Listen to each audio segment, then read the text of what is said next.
ஸ்ரீ கோதாதேவே நமஹ. திருப்பாவை 6వ பாசுரம். புள்ளும் சிலம்பினகான் புல்லரையன் கோயிலில் வெள்ளை விழிசங்கின் பேரரவம் கேட்டிலையோ பிள்ளார் எழுந்திராய் பேய்முளை நஞ்சுண்டு கள்ளச்சகடம் களக்களி காலோச்சி வெள்ளத்தரவில் துயில மருந்தன் வீத்தினை உள்ளத்துக்கொண்டு முனிவர்களும் யோகிகளும் வெள்ள வெளுந்து அரியென்ற பேரரவம் உள்ளம் புகுந்து குளிరిందేలో రెంబావాయ్.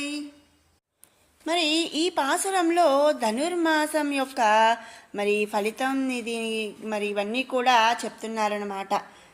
ధనుర్మాసం మనకి మొత్తం ఉన్న సంవత్సరంలో ఉన్నటువంటి 12 మాసాల్లో కూడా ధనుర్మాసం అనేది భగవంతుని యొక్క ప్రేమను పండించుకోవడానికి అత్యుత్తమైనటువంటి కాలం అన్నమాట. ఏ విధంగా అయితే పంట పొందడానికి అంటే అన్ని నెలల్లో కల్లా మనం పంట పండడానికి ఒక నెల అనేది ఎలా అయితే ఉంటుందో అదేవిధంగా ఈ ధనుర్మాసం అనేది భగవంతుని యొక్క ప్రేమని పండించుకోవడానికి ఎంతో అత్యుత్తమైనటువంటి కాలం. జన్మ సార్థకం కావడానికి ఆచరించే ఉత్తమమైన అనుష్ఠానమే ఈ ధనుర్మాస వ్రతం అన్నమాట. లోకంలో ఒక్కొక్క ఫలం ఒక్కొక్క దేవత ఇస్తుంది అని చెప్పిన సుబాలోపనిషత్ అంటే సర్వలాభాయ కేశవ అంటూ కేశవుణ్ణి ఆరాధిస్తే అన్ని ఫలితాలు కూడా లభిస్తాయి అని చెప్పింది ఆండాళ్ళ తల్లి. మరి ఇప్పుడు ఈ ఇక్కడికి వెళ్తే ఇది, అక్కడికి వెళ్తే అది, అన్నీ కూడా ఎక్కడ ఉంటాయండి? ఒకే దగ్గర ఉంటాయి. ఆల్ ఇన్ వన్ మన శ్రీకృష్ణ పరమాత్మ. ధనుర్మాస వ్రతం అనేది ఆల్ ఇన్ వన్ అని చెప్పుకోవచ్చు అనమాట. సర్వలాభాయ కేశవ, సర్వలాభాలు కూడా కేశవుణ్ణి ఆరాధిస్తే ఫలిస్తాయి అని చెప్పింది. అటువంటి కేశవుణ్ణి ఆరాధించే వ్రతమే ఈ స్నాన వ్రతం. అతడే సాధనమని ఫలము అతడేనని విశ్వసించిన వారికి అన్నీ కూడా శ్రేయస్సులు కలుగచేస్తాడు. అంతేకాని వాళ్ళు చేశారు కాబట్టి వీళ్ళు చేశారు కాబట్టి అనేది వద్దు. కేవలం ఏంటండి? నమ్మకం, విశ్వాసం. ఆ స్వామి మీద మనకు విశ్వాసం ఉండాలన్నమాట. అతనిని అర్చామూర్తిగా ఉపాసించిన ఆండాలు వ్రత ఫలితాన్ని పొందింది. మనం ముందు పాశ్రంలో కూడా మనం చెప్పుకున్నాము. అంటే 5 ఎట్లా అండి? అర్చామూర్తి, వ్యూహ వాసుదేవుడు, పరవాసుదేవుడు, ఇలా మనం చెప్పుకున్నామన్నమాట. 5వ పాసురంలో అర్చామూర్తిగా ఉపాసించిందనమాట ఆండాళ్ళ తల్లి. ఆ అర్చామూర్తిగా అంటే శ్రీరంగనాథుడిగా స్వామిని పూజించి ఉపాసించి ఆ తల్లి శ్రీరంగనాథుడిని పొందింది. దీనికి ప్రధాన ఫలం కృష్ణానుగ్రహం అన్నమాట. ఏంటండి? ఈ స్నానవ్రతం చేయటం, శ్రీవ్రతం చేయటం ఏంటి? ముఖ్యంగా మనకు కలిగేది ఏంటి? శ్రీకృష్ణ అనుగ్రహం అన్నమాట. స్నానం, అంగం, నోము అనేది కేవలం వ్యాజం. ఇది యావజ్జీవం చేయదగిందనమాట. స్నానం అనేది ఈ 4 రోజులే చేస్తారా అండి అంటే కాదు. మనం జీవితాంతం స్నానం చేయటం అనేది జరిగే పనే. కానీ ఇది బ్రహ్మ ముహూర్తంలో చేస్తూ ఉంటాం. పరశ్రేయస్సును, సమృద్ధిని చూచి అసూయ చెందకుండా ఉండడమే యోగ్యత అన్నమాట. ఈ వీటికి అంటే అసలు ఈ శ్రీవ్రతం చేయడానికి యోగ్యత ఏమిటి అనేది కూడా తల్లి ఇక్కడ మనకు చెప్తుందన్నమాట. ఏంటండి ఆ యోగ్యత ఏంటి? పక్కన వాళ్ళు బాగుపడ్డారు అంటే మనం చూసి అసూయ పడకుండా ఉండడమే మనకు కావలసి ఉన్నటువంటి ఒక యోగ్యత అన్నమాట. తోటి వారందరూ సుఖం పొందాలనే పరహిత చింత దీనికి ప్రధానం అన్నమాట. నేను ముందు పాసురంలో చెప్పాను, నలుగురు బాగుండాలి అంటే అందరూ బాగుండాలి, అందులో నేనుండాలి అని కోరుకోవడమే ఈ వ్రతానికి ప్రధానం. అంతేగాని నేను మాత్రమే బాగుండాలి అంటే అస్సలు ఉపయోగం లేదనమాట. పెద్దల హితవచనాలు వినడం, మననం చేయటం, ఆచరణలో పెట్టడం అభిరుచి ఉండాలి. మనం ఈ 4 రోజులు చూస్తే ఆలయాల్లో వైష్ణవాలయాల్లో సాయంత్రం పూట చక్కగా తిరుప్పావై పాసుర ప్రవచనం అనేది, కాలక్షేపణం అనేది జరుగుతూ ఉంటుంది. వాళ్ళకి ఏం పని లేక అక్కడ వచ్చి ప్రవచనాలు చెప్తున్నారా అండి? లేదు, హితవులు చెప్తున్నారు. కొంతమంది ఇప్పుడు మనం చేయలేములే చెందలేములే అని ఇలాంటి వాళ్ళందరికీ అసలు మరి ఎలా ఉండాలి ఏంటి, మరి నేను మాత్రమే బాగుండాలి అని అనుకోవాలా, లేకపోతే అందరూ బాగుండాలనుకోవాలా, లేకపోతే మరి ఏం చేయాలి ఏంటి అనేది మరి పెద్దలు హితవులు మంచి విషయాలు చెప్తూ ఉంటారు. అలాంటివి మరి వచనాలు వినడం అనేది, అలాగే మరి వాటిని ఆచరించడం అనేది, మరి మననం చేయటం అనేది, ఇలాంటివన్నీ కూడా ఇంట్రెస్ట్ ఉండాలండి. అంతేగాని మా అమ్మగారండి గుడికి వెళ్ళమన్నారండి, నేను ప్రతిరోజు గుడికి వెళ్తున్నానండి, ఎందుకండి ఉపయోగం ఏముందండి? లేదా పక్కన మా ఫ్రెండ్ వెళ్తుందండి, మా ఫ్రెండ్తో పాటు సరదాగా కొంచెం సేపు టైంపాస్కి వెళ్తున్నా, లేకపోతే ఇంట్లో పనులు ఎక్కువైపోయినాయండి, అలా బయటికి వెళ్ళి వద్దాము మనసుకి హాయిగా ఉంటుంది, కొంచెం సేపు రిలీఫ్గా ఉంటుంది, లేకపోతే చేంజ్గా ఉంటుంది, ఇలా కాదండి.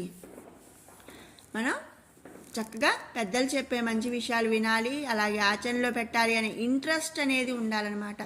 వేద మార్గావలంబులై శిష్యుల హృదయ తాపాన్ని పోగొట్టే జ్ఞానులే కదా మరి పెద్దలంటే. అంటే వాళ్ళు ఎంతో ఎక్స్పీరియన్స్ ఉంటేనే కదండి వాళ్ళు మళ్ళీ ఇంకొకరికి చెప్పేది. ఓకే, ఇవాళ రోజుల్లో మరి తెలియని వాళ్ళు కూడా నాకు అన్నీ తెలుసు అని చెప్తున్నారు కాదనట్లా, కానీ ఒక మరి ఆలయాల్లో కానీ ఇంకెక్కడైనా మరి చెప్తున్నారు అంటే మరి ఎంతో వాళ్ళు ఎక్స్పీరియన్స్ అయితేనో వాళ్ళు ఆచరించినవో మరి మంచిగా ఉండేవో చెప్తారు, కాబట్టి వాళ్ళ విషయాలు అనేవి వాళ్ళు చెప్పేటువంటివి మనం వింటూ ఉండాలన్నమాట. అటువంటి వారి ద్వారా మరి భగవానుని తరించడానికి తేలికైన మార్గం. ఇప్పుడు ఒకప్పుడు ఏంటి, ఈ కరోనాకు ముందు ఏదన్నా మనం ఒక విషయం నేర్చుకోవాలి అంటే గురువుగారి ఇంటికి వెళ్ళి అక్కడ ఉండి నేర్చుకోవాలి. అసలు మన కలియుగం అంతకన్నా ముందు మనం చూస్తే ఈ శ్రీకృష్ణ పరమాత్ముడు కానీ శ్రీరాముడు కానీ ఇట్లా వీళ్ళందరినీ చూస్తేనండి, అప్పట్లో రాజు బిడ్డైనా సేవకుడి బిడ్డైనా చదువుకునే వయసులో మరి గురుకులానికి వెళ్ళి అక్కడ గురుసేవ చేసుకుంటూ అక్కడ వాళ్ళు చదువుకొని మరి చక్కగా ఇంటికి మరి ఒక 5 ఏళ్ళో 10 ఏళ్ళో వాళ్ళ పూర్తి చదువు అనేది పూర్తి అయిన తర్వాత అప్పుడు వాళ్ళు ఇళ్ళకి వచ్చేవాళ్ళనమాట. నేను రాజుగారి బిడ్డను కాబట్టి నువ్వు వచ్చి నాకు చదువు చెప్పు అని అనరు, వాళ్ళే గురుకులానికి వెళ్తారు. ఆ తర్వాత మరి మన కలియుగంలో ఏంటండి, చక్కగా పొద్దున్నే లేచి ఇంటి దగ్గర రెడీ అయ్యి హాయిగా కడుపు నిండా తిని స్కూల్కి వెళ్ళి మళ్ళీ ఆడ క్లాసులన్నీ అయిపోయాక సాయంత్రానికి స్కూల్ అయ్యాక ఇంటికి రావటం అలా జరుగుతూ ఉంది. ఇక తర్వాత ఇప్పుడు ఒక దేవుడి విషయాలే నేర్చుకోవాలి, మనం గురువుగారి ఇంటికి ఏ పంతులు గారింటికో అందరూ కలిసి మరి ఇళ్ళకి కాదులే అనుకుంటే ఏదైనా దేవాలయంలో ఒక మధ్యాహ్నం పూట పొద్దున పూట ఒకరోజు సేపు క్లాస్ నేర్చుకోవటము ఇలా చేస్తూ వచ్చారు.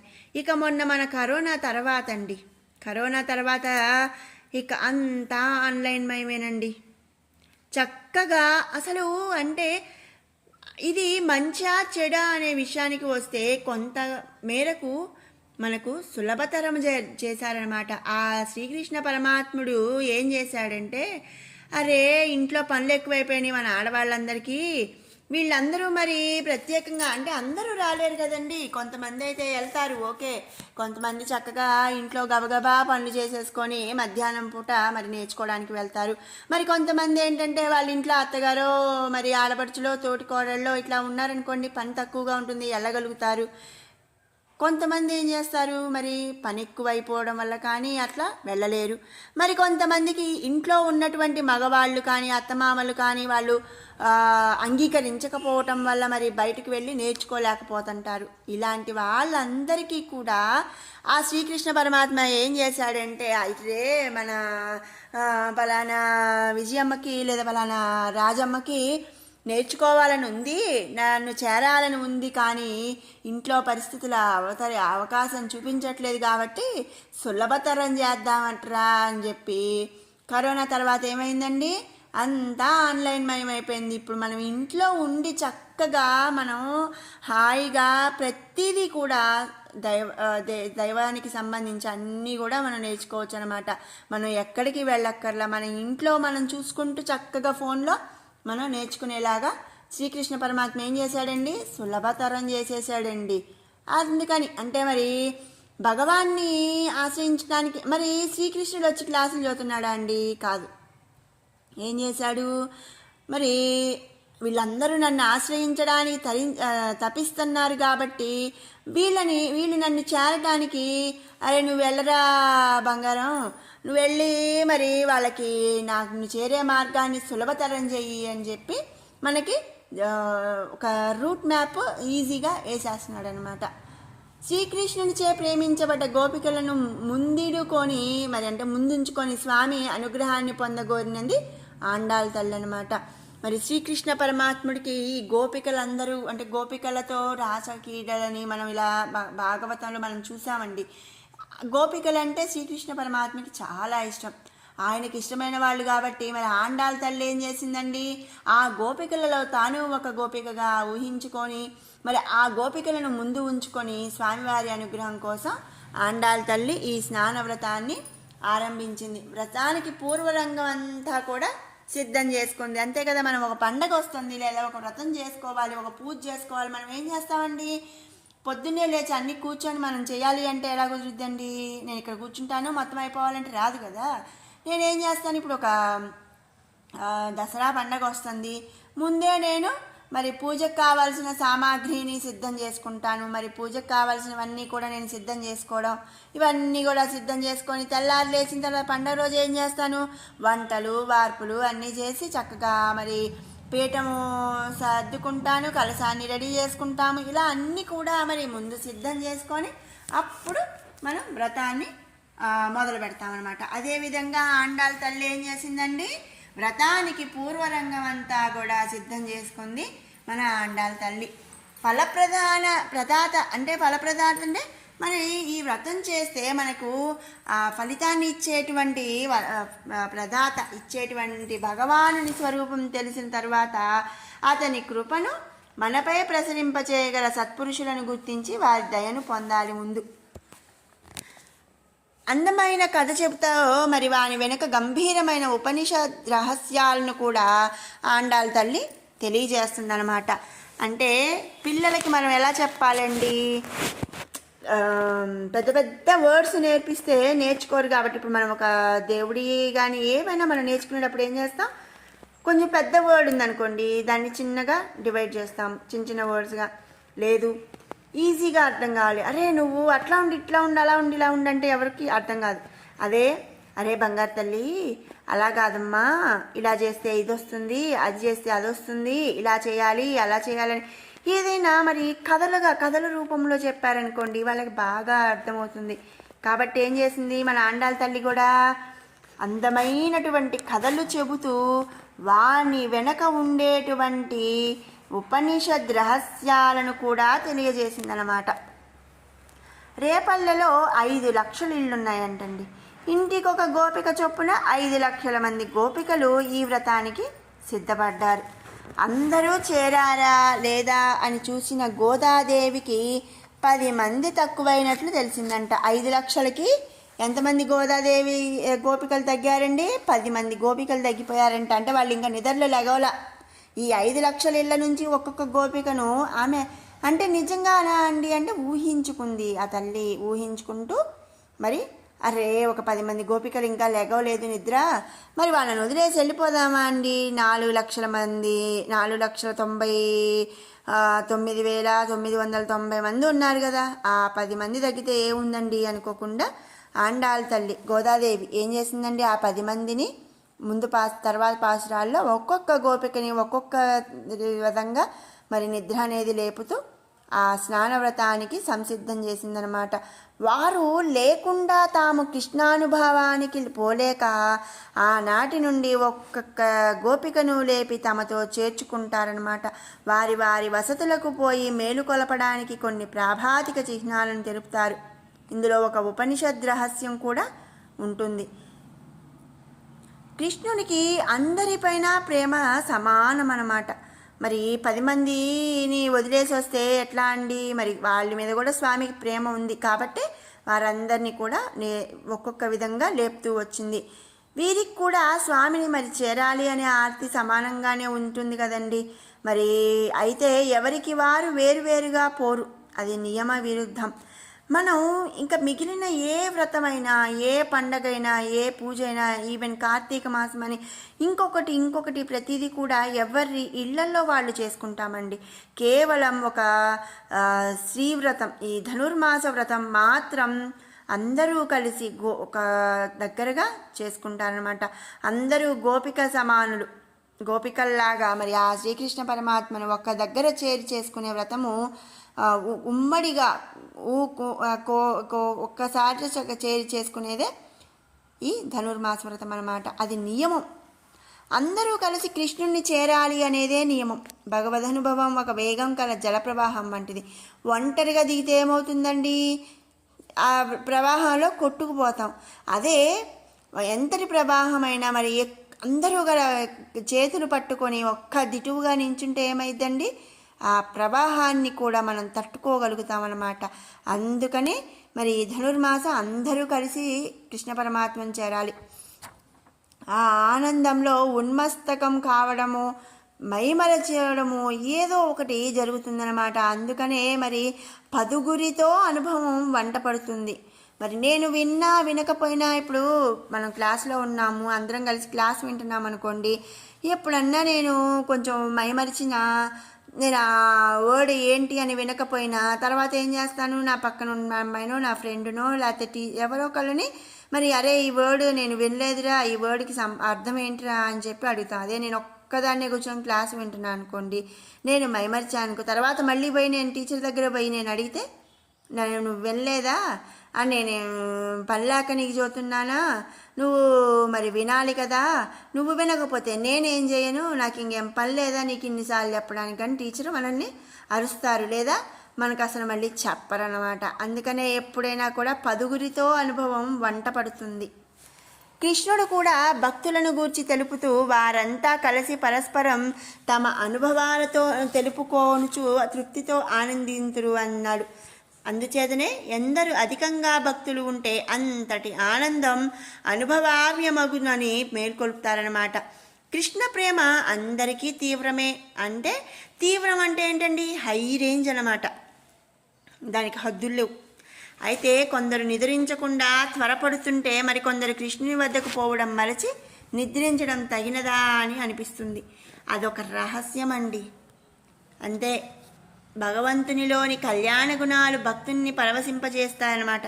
కొందరిని నవ్విస్తాయి, కొందరిని ఏడిపిస్తాయి, కొందరిని ఆడిస్తే కొందరిని పరిగెత్తిస్తాయి, మరికొందరిని మత్తుగా పడి ఉండేలా చేస్తాయన్నమాట.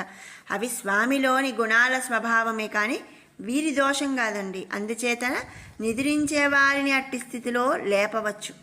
మరి ఇక్కడ ఏంటండి, కొంతమంది ఇప్పుడు మనం ఏదైనా ప్రవచనం వింటున్నాం అనుకోండి, ఒక్కొక్కసారి ఆ కృష్ణలీలలు చెప్పేటప్పుడు ఒక్కొక్కసారి కంట నీరు వచ్చేస్తాయి. మనకి ఇంకొన్ని సన్నివేశాల్లో మనమే అక్కడ ఉన్నామా, మనమే ఆ గోపికల్లో ఉన్నామా, మనమే శ్రీకృష్ణుడి పక్కన ఉన్నామా అనే విధంగా అనిపిస్తాయి. పరవశించిపోతాం. ఇంకొకసారి శ్రీకృష్ణుడు చేసే అల్లరి పనులు విన్నప్పుడు నవ్వుకుంటాం, ఇంకోసారి ఆడుకుంటాం. ఇలా మరి కొంతమందికి ఆయన లీలలు మత్తుగా ఉంటాయి కాబట్టి మనం లేపచ్చు. నిద్రపోయే వాళ్ళని లేపితే పాపం అనేది ఏమి ఉండదు. అయినా వారి నిద్ర తామస నిద్ర కాదండి, సాత్విక నిద్ర. నిద్రలో ఇంద్రియ ప్రవృత్తులు ఉడిగిన జీవుడు తనలోనున్న పరమాత్మను చేరతాడు. అది సుషుప్తి దశ. ఆ దశలో జీవుడు ఆనందపడును. అయితే కర్మపశాన తిరిగి పరమాత్మ నుండి విడుతూ ఉంటాడు. అప్పుడు మేల్కొని విషయ సుఖాలతోలోకి పోతూ ఉంటాడనమాట. తను కలిసిన పరమాత్మ జ్ఞాపకం ఉండదు. మరి మనం వింటుంటామండి, ఇప్పుడు పిరమిడ్ ధ్యానాలని ఇంకా చాలా రకాల ధ్యానాలు ఇవన్నీ వచ్చినాయి. వాళ్ళు ఏం చెప్తారు, మేము ధ్యానంలో ఉన్నప్పుడు వెంకటేశ్వర స్వామి దగ్గరికి వెళ్ళొచ్చామండి, కేదార్నాథ్ వెళ్ళొచ్చామండి, బద్రీనాథ్ వెళ్ళొచ్చు. అది ఈ తెలియని దాని గురించి తెలియని వాళ్ళు ఏమంటారు, నిద్రపోతుంది, నిద్రపోయి శుభ్రంగా ఆమె అక్కడికి వెళ్ళొచ్చిందంట, ఇక్కడికి వెళ్ళొచ్చిందంట అని అంది అని చెప్తారు. కానీ నిజమండి, వాళ్ళు మరి సుషుప్తి దశలో ఆ జీవుడు ఆనందపడిపోతాడు, పరమాత్మను చేరుతాడు. కానీ మరి కర్మవశాన తిరిగి పరమాత్మ నుండి విడిపోయి మరి నిద్ర నుంచి అంటే ఆ ధ్యానం నుంచి మేల్కొని ఈ ఐహిక సుఖాలు, ఈ బయట సుఖాల్లోకి వచ్చేస్తాడనమాట. ఇక మరి పరమాత్మను కలిసింది కానీ అవన్నీ కొంతమందికి అంటే మనం నిద్రలో వచ్చినటువంటి మన కళలు అవన్నీ కూడా మనం గుర్తుండవు. ఇక విడిగా ఈ బయట బాహ్యంగా ఉండే ఈ ప్రాపంచిక సుఖాల్లో తెలివి ఉంటుంది కానీ ఈ పరమాత్మ జ్ఞాపకం అనేది ఉండడనమాట. పరమాత్మ విషయంలో నిద్ర ఉన్నది అని అర్థం. జ్ఞానుల ప్రవృత్తి దీనికంటే భిన్నంగా ఉంటుందండి. మరి అజ్ఞానులు ఏంటండి, నిద్దట్లో ఒకవేళ మరి వెళ్ళినా చూసినా వాళ్ళకి గుర్తుండదు. అదే జ్ఞానుల ప్రవృత్తి వీటికి భిన్నంగా ఉంటుంది. వారికి ప్రాపంచిక విషయాలు అనేవి కనబడు. బయట ఏం జరుగుతుంది ఏంటి అనేది వదిలేస్తారు. చక్కగా లోని పరమాత్మ ఎల్లప్పుడూ వారి చేరి ఉంటారనమాట. ఆయన ఎప్పుడు కొంతమంది వాళ్ళు ఏంటో ముభావంగా ఉంటారండి. వారి లోకంలో వాళ్ళు ఉండరండి. వాళ్ళు పరమాత్మతో ఎల్లప్పుడూ చేరి ఉంటారనమాట. అలాంటి వాళ్ళు ఏంటి, బయట విషయాలు పెద్దగా పట్టించుకోరు. పక్కన వాళ్ళు మాట్లాడుతూనే ఉంటారండి, వీళ్ళు ఎక్కడో ఆలోచిస్తూ ఉంటారు. అట్లా కొంతమంది జరుగుతూ ఉంటుందన్నమాట. అట్టి వారికి పరమాత్మ విషయంలో తెలివి, ప్రాపంచిక విషయంలో నిద్ర ఉంటుందన్నమాట. నిద్ర అంటే ప్రవృత్తి, ఆ ప్రవృత్తి లేకుండా ఉండటం అన్నమాట. జ్ఞానులను లేపడం అంటే వారు అనుభవించే భగవదనుభవాన్ని నుండి బయటకు వచ్చి ఒకసారి మనకు ఆ అనుభవ ఆనందాన్ని ప్రసరింపజేయమనటమే తప్ప కేవలం నిద్ర మేల్కొలపట లాంటిది కాదనమాట. అంటే ఇప్పుడు జ్ఞానులు వాళ్ళు ఎప్పుడు దేవుడి దగ్గరలో ఉంటారు, పరమాత్మను చేరి ఉంటారు. అరే నీ వల్ల అయ్యింది, నువ్వు దగ్గరకున్నావు, నా వల్ల అట్ల కనీసం నీ అనుభవాన్ని నాతో పంచుకో, నాకు చెప్పు అని చెప్పి వాళ్ళని నిద్రలేపుతున్నామన్నమాట. వారి చూపు మనలోని చీకట్లను తొలగిస్తుంది. మరి మంచి వాళ్ళతో స్నేహం చేస్తే మంచివాడవుతాడు, చెడ్డవాళ్ళతో స్నేహం చేస్తే వాడు చెడ్డవాడవుతాడు అన్నట్లు వీళ్ళు గనక మరి మనకు స్నేహితులుగా మనతో ఉంటే వాళ్ళు మనలోని చీకట్లను కూడా తొలగిస్తుంది అన్నమాట. వారి చూపు తత్వాన్ని చూపుతుంది. అటువంటి జ్ఞాన దశలోనే ఏం చేస్తారండి, వారి లోపల పవలించిన 10 మంది గోపికలు అన్నమాట వారే. మరి ఈ 10 మంది కూడా ఆళ్వార్లుగా, అంటే ఈ 10 మంది గోపికలు 10 మంది ఆళ్వార్లు అని చెప్పి మనకు ఈ వైష్ణవ సాంప్రదాయం అనేది మనం తెలుసుకుంటూ ఉంటాం. వైష్ణవ సాంప్రదాయంలో మరి వారి దశా విశేషాలను చూపుతూ అలాంటి నిష్ట కలుగ చేయడానికి లేచి రమ్మంటుంది మన ఆండాళ్ళ తల్లి. ఆ 10 మందిని లేపటంలో మరి ఇంకొక రహస్యం అనేది ఉందండి. అవేంటి అంటే తత్వాలు 3 ఉన్నాయని ముముక్షువులకు తెలియాలి. అవేంటండి, పరమాత్మ, జీవుడు, ఈ ప్రకృతి, భూమి, నీరు, తేజస్సు, వాయువు, ఆకాశము, మనసు, బుద్ధి, అహంకారం 8 రకాలుగా ఉంటాయి ఈ పరమాత్మ, జీవుడు, ప్రకృతి అనేవి. 8 రకాల ప్రకృతి అన్నమాట.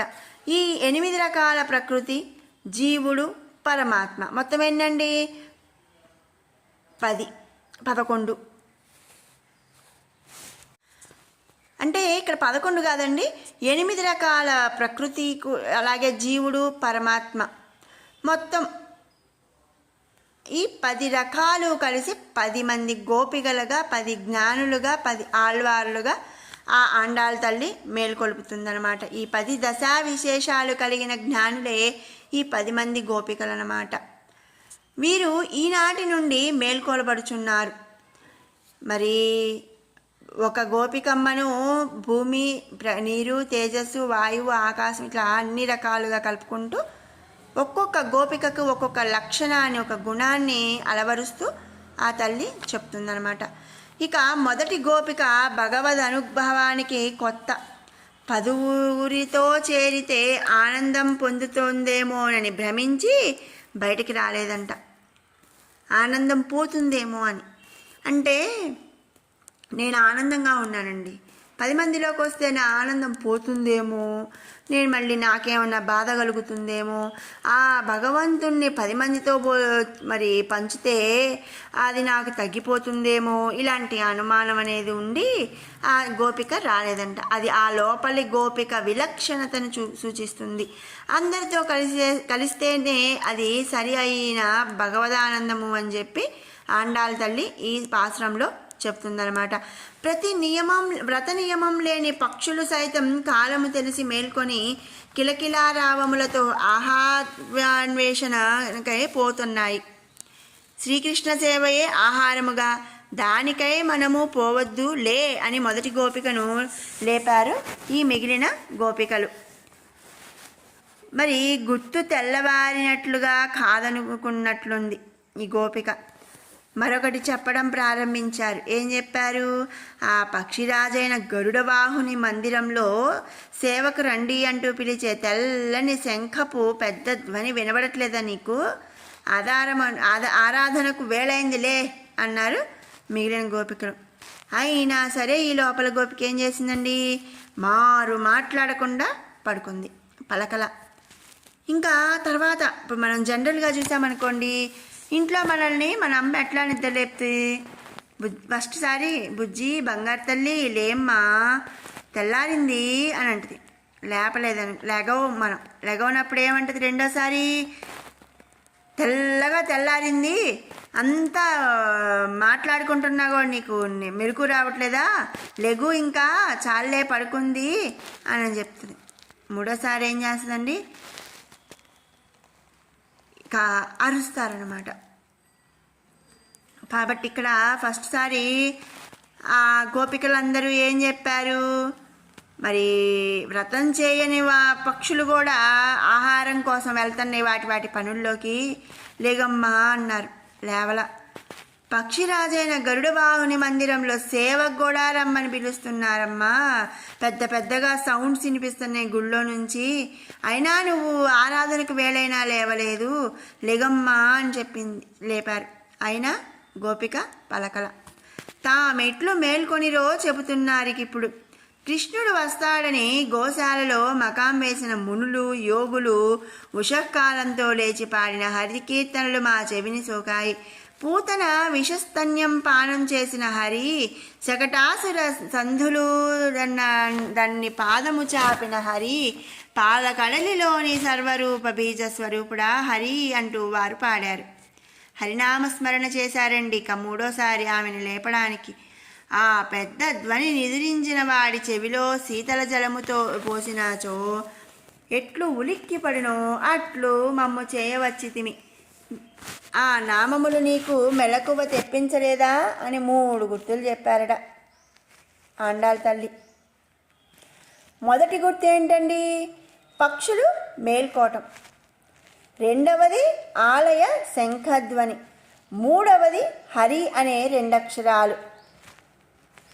మరి తాము ముందు లేచి మేల్కొల్పినటువంటి పక్షులు అవి 2 రెక్కలతో ఆకాశంలో విహరిస్తున్నాయి. ఆ పక్షులు విహరించడం ఏంటండి? పక్షులు ఎవరండి? ఇక్కడ జ్ఞానులు. జ్ఞానానుష్ఠానములు అనే రెక్కలతో వీరు ఉంటారు.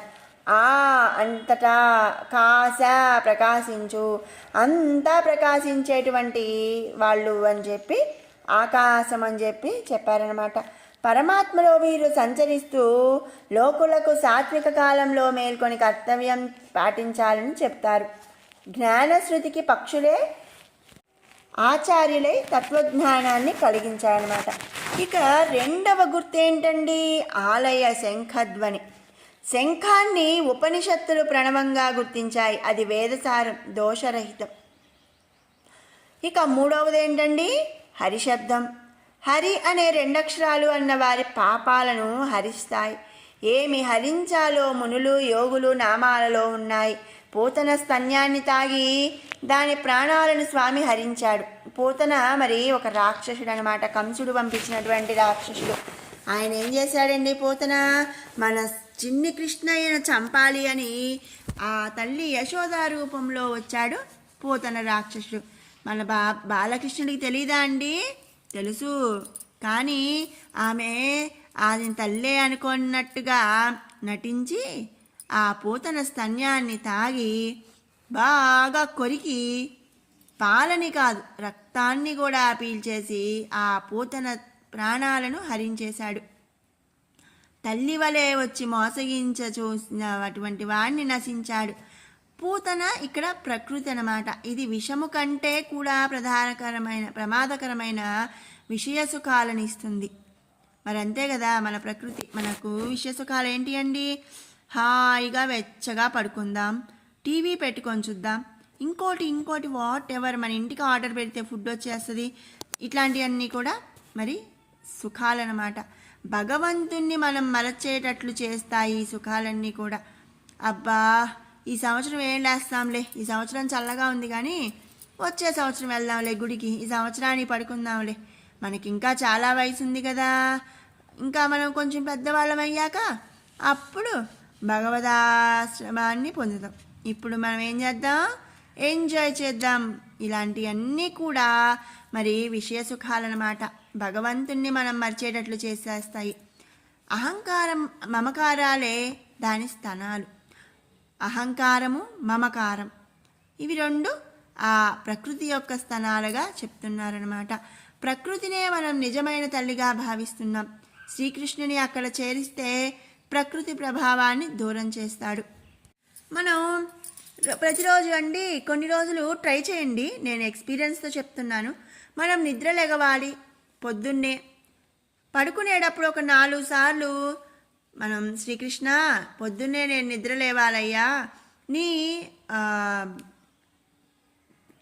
పూజ నేను చేసుకోవాలి, నేను చేరుకోవాలి అని 4 సార్లు అనుకొని చక్కగా పడుకున్నారనుకో, ఎవరో తట్టి లేపినట్టే మనం లేవాల్సిన టయానికి మనకి మెలకు వచ్చేస్తుందన్నమాట. కాబట్టి మరి ఈ ప్రకృతి దగ్గర అంటే ఈ అహంకార మమకారాలనే స్థానాల దగ్గర శ్రీకృష్ణుని చేరిస్తే ఈ ప్రకృతి ప్రభావాన్ని దూరం చేస్తాడనమాట. ఇక రెండవది శకటాసురుని సంధులు తొలగించినవాడు. శకటాసురుడి యొక్క సంధులు, శకటము అంటే మన శరీరం, దీనిని నడిపే చక్రాలు ఏంటండి? పాపపుణ్యాలు. అవి రెండూ ఉన్నంత వరకు మనకు కృష్ణుడు అందడండి. పాపం ఎక్కువ ఉన్నా మనకు ఉత్తర జన్మ కలుగుతుంది, పుణ్యం ఎక్కువ ఉన్నా ఉత్తర జన్మ కలుగుతుంది. మరి ఆ రెండు సమమైనప్పుడే మనం శ్రీకృష్ణుని పొందగలుగుతాం. స్వామి పాదం సోకితేనే పుణ్య పాపాలు బాధించవండి. మన పుణ్యం పాపం అన్నీ పోయి చక్కగా మనం పరంపదం కలుగుతుంది, మోక్షం అనేది కలుగుతుందన్నమాట. ఇక మూడవది వచ్చేసరికి పాలకడలిలోని జగత్కారణ బీజము, కళ్యాణ గుణములే ఉపనిషత్తులు అందించు పాలు. మరి వాటిలో మరి ప్రేమించిన జ్ఞాని అదే ఆదిశేషుడు. వానిలో స్వాతి బీజములాగా శయనించాడు శ్రీమన్నారాయణుడు. జ్ఞానులకు ప్రకృతి బంధమును రూపుమాపి పుణ్యపాప కర్మములు అంటకుండా చేసి భక్తుల హృదయంలో ప్రేమ సాగరంలో వలె శయనించేవాడు శ్రీమన్నారాయణుడు. అతనిని స్మరించి పరవశించినవాడు మునులు, యోగులు, మననశీలుడు. నేటి గోపబాలిక భగవతత్వాన్ని లక్షించిన పై లక్షణాలు కల జ్ఞాని వంటిదనమాట. కనుక తమతో చేరి తమకు కూడా అట్టి దశ కలిగించమని అంటున్నారు మన ఆండాళ్ తల్లి మిగిలిన గోపికలందరితో కలిసి.